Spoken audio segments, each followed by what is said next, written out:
Hey, Mrs. Anderson's language arts class. Mr. Heseltine here. So I had a chance to watch these two performances of these two poems, and I really enjoyed it.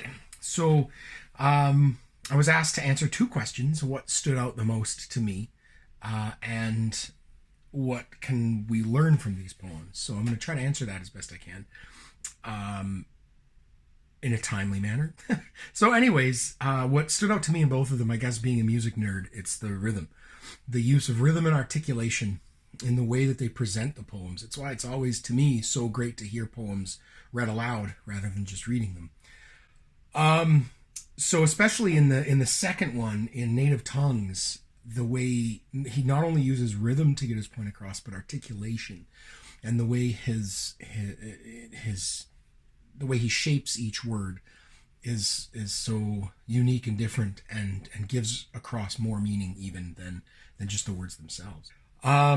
As far as what we can learn from these two poems, obviously what stands out the most is two aspects of it, and that is the role language plays in our culture, but also the way language plays a role intergenerationally between us and our parents and our grandparents.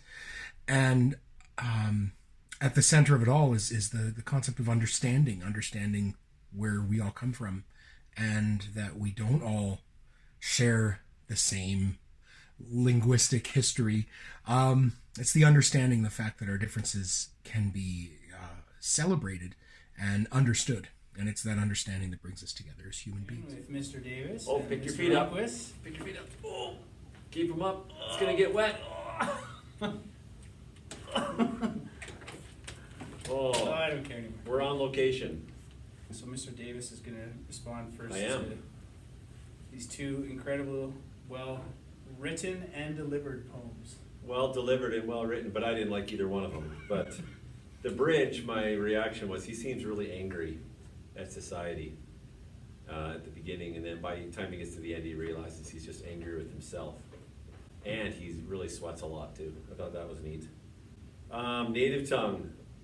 My response to him, he's very passionate, but my response is I don't like Shakespeare or rap, so I guess I'm just a hater. All right, so the first one, the bridge, I thought he was angry as well, a little bit too angry at first, and I thought it was kind of interesting how at the start he's getting mad at basically people who make fun of his grandfather for his accent, and yet then he realized that he himself was one of those people, because he does the same thing, and his children will probably do the same thing. And the native tongue I actually really liked and agree with.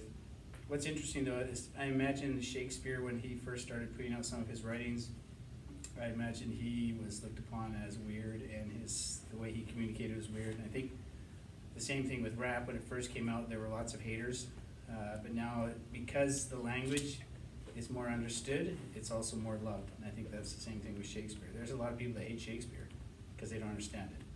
So those are insights to All I can say to end this video is faux shizzle my nizzle. Can't touch it.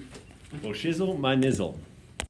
I just watched the two poems, The Bridge and Native Tongue, and I thought it was so interesting how they each point out that there's so much more to an individual, so much more defines an individual than just their culture or heritage.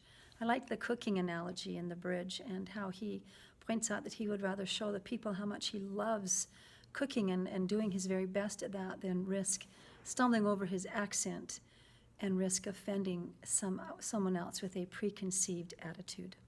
It's both their heritage, right? It's a debate about their heritage. What I learned, or what I saw in both poems, is a lot of passion, almost sometimes maybe anger, because of lack of understanding. I enjoyed the first one with talking about the Japanese man instead of the other one. The other one had too much anger along with it, and the other one was mostly talking about how they need to the first one, about how they need to keep their heritage just as important as like a part of their, it has to be part of their life.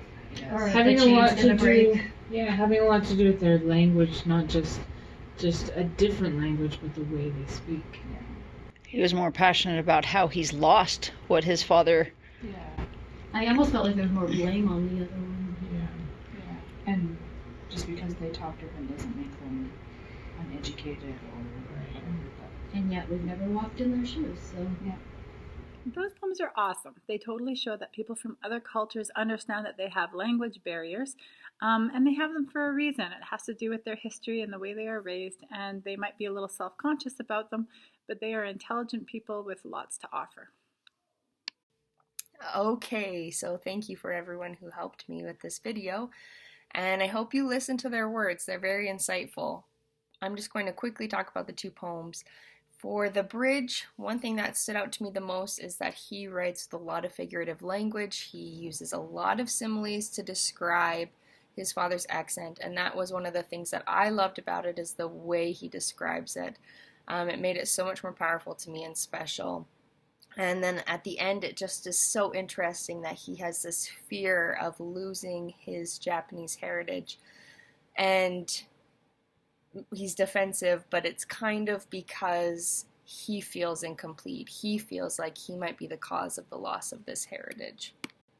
So I loved this poem because I'm someone who always rolls my eyes at slang, and I'm always thinking we need to speak properly. And it was just eye-opening to me that really slang can be an expression and it's a way to be creative with language. And so I will think twice next time I tease you guys about all of the strange words that you use. And I'll try not to call them strange. But it is interesting just the differences in language between your generation and my generation, and it's only a little over a decade, so it's very fascinating in that way. I also really appreciated how he said, we ain't never been dumb. Like, how the way we speak is actually no reflection of our intelligence. And I think that's something that's super important to remember, and I love that he makes that comparison with Shakespeare, because that's a great lesson we can take, because Shakespeare's held up here on this level of being just this genius with language, and so maybe that's how we should view all people who speak differently among different